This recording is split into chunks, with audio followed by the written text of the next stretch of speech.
The Railway to Kakia, 9211. By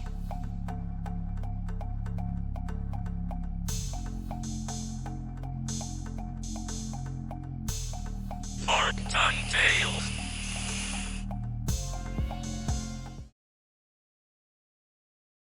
Noah watched as Cara continued forward into the black nothingness as if the darkness itself was consuming her.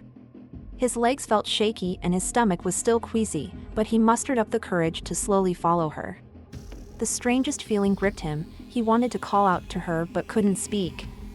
A stone object, 3 feet in diameter, sat there in the darkness, illuminated. Yet, there was absolutely no light source.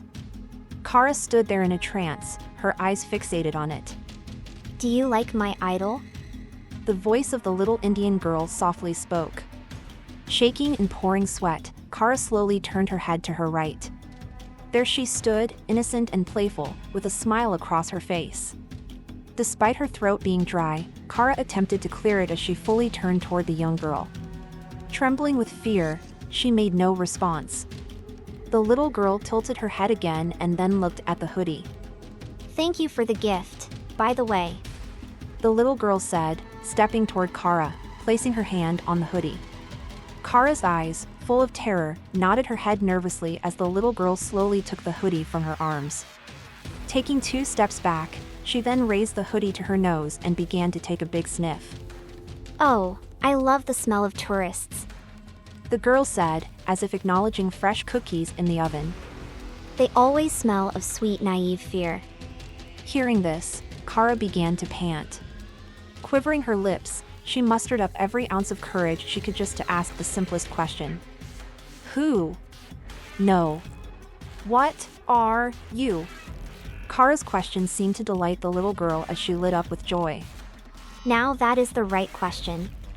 The little girl said, gleaming with joy. Is this a gift for me? She said, holding up the hoodie. Cara slowly nodded her head again. The little girl hugged the hoodie. Oh, thank you, thank you, thank you. I love offerings, and I love to reward those who give them to me. Cara watched as the little Indian girl jumped up and down with excitement, shouting. Love it, love it, love it. Cara just stood there, paralyzed with fear. No thoughts or words could grip her. The girl stopped jumping around and looked back at Cara. I accept your offering, and I will reward you accordingly. But you, on the other hand. The little girl's head slowly turned to Noah, who had been standing there in the dark the whole time, jaw dropped and hunched over from exhaustion. Noah just stood there, sporting a look of terror and confusion. You offered me nothing! The little girl screamed with anger. You are nothing but a selfish, greed, seeking personal gratification. Terror gripped Noah as his face turned pale. What? He faintly murmured, barely able to utter the word. The little girl's face became stern as she crossed her arms. I will hear nothing more of this, she said as a mother would scold her child.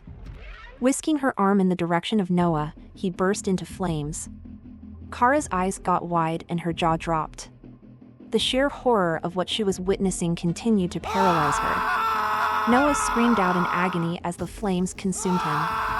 The fire didn't seem to burn his flesh, but instead began to melt him. His head began to cave in as he screamed for mercy, writhing in agony.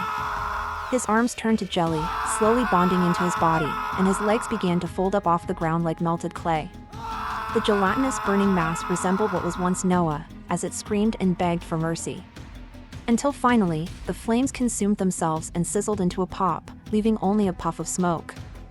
That's better, the little girl firmly stated, turning back to Cara, who had dropped to her knees, completely succumbing to the shock.